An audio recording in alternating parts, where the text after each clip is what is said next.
Но более всего дорога была Авиценне, написанная им в 20 томах, книга справедливости, которую он вынашивал в своем сердце многие годы. Эта книга была приговором всей западной философии, всем законам черной, яростной жизни.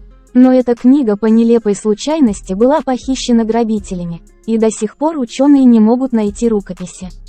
После потери этой книги Авиценна написал: «И руки ослабли, устали, и ноги вот подогнулись.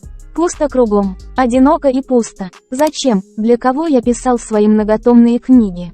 Кто читает их? Несчастная сотня грамотных людей в городе».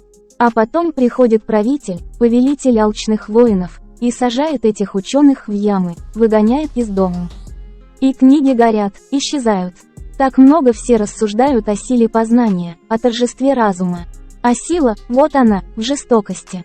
И торжествует не разум, а невежество, злое, тупое невежество. Да будет ли когда-нибудь время, когда они, ученые, станут необходимыми людьми? Когда правители будут советоваться со знаниями, а не со своей дикой волей. И весь мир будет объединен в единое, общее, справедливое государство.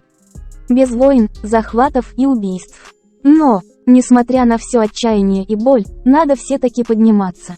Ведь завтра сюда придут ученики. И надо будет говорить им что-то о пользе знаний.